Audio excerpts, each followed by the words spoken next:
Assalamualaikum warahmatullahi wabarakatuh. Halo, nama saya Andika Muhammad Akbar yang BNPM 1008081021295. Jadi saya di sini akan menjelaskan atau mempresentasikan materi dari dasar logika yang berjudul Sejarah Ilmu Logika, yang di dalamnya itu ada Yunani, peradaban Islam, Eropa, dunia modern, dan kepentingannya. Langsung aja ke materinya ya guys ya. Nah, jadi materi yang pertama itu tentang permulaan logika dalam peradaban Islam. Jadi, logika dalam pengertian disiplin ilmu merupakan tradisi ilmiah dari peradaban Yunani, khususnya melalui organon yang masuk pada dunia Islam mulai sekitar abad 8 Masehi melalui pengajaran, penerjemahan, pengembangan, dan penulisan, dan mencapai penurunan pada abad 16 Masehi. Nah, di sini saya akan memunculkan peta. Jadi dimulai dari penaklukan daerah-daerah non-Arab, kaum muslimin bersentuhan dengan beberapa pusat studi logika dalam filsafat Yunani seperti sekolah Alexandria, Antioch, Edessa, Nasibis, dan Jundisapur, dan Haran yang mengajarkan logika dalam bahasa Syriak dan Yunani. Orang Syriak membawa tradisi ini ke Baghdad, termasuk logika, utamanya kaum Nestorian dan Yakobian yang mencangkok tradisi ilmu di Alexandria. Nah, oleh karena itu, para penulis awal logika dalam bahasa Arab adalah pada umumnya orang-orang Kristen Syria dan Irak yang mencangkup berbagai macam ya. Contohnya Isagoge, yang kedua ada Kategoria, dan lain-lain. Nah, hanya buku 1-4 dari organon yang diterjemahkan dalam bahasa Syriak, sedangkan sisanya tidak diterjemahkan karena dianggap mengandung bahaya bagi ajaran Kristen. Nah, di sini saya akan menampilkan juga gambar dari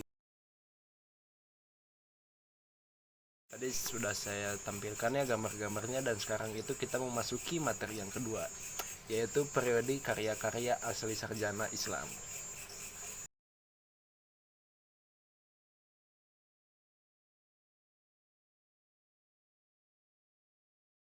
Nah, di periode ini dimulai oleh karya Al-Farabi dan didominasi oleh karya-karya logika Ibn Sina. Pada periode ini karya-karya Ibn Sina dalam bidang logika adalah pertama dan paling terkemuka. Para ahli mantik setelahnya tidak lagi merujuk pada organon, namun pada karya-karya Ibn Sina. Pada periode ini, buku-buku teks ilmu logika sepenuhnya menggunakan karya-karya sarjana Islam, tidak lagi merujuk pada karya-karya Yunani dengan keperkecualian Ibn Rushd.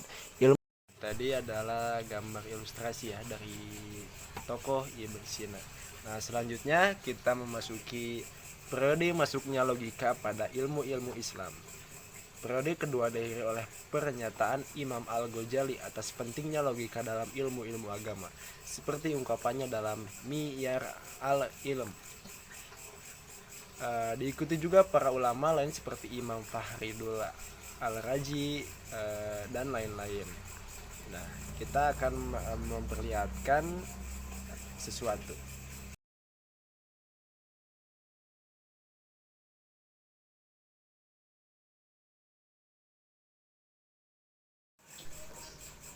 Al-Mustasfa, salah satu karya usul fiqh Al-Ghazali yang didahului oleh ilmu mantik.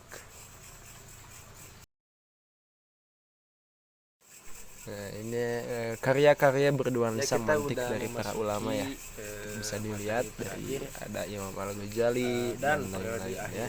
Di periode 1300 sampai 1500 merupakan periode akhir dan matangnya ilmu logika dalam peradaban Islam yang ditandai tidak ada dinamika berarti kecuali komentar terhadap buku-buku daras logika standar.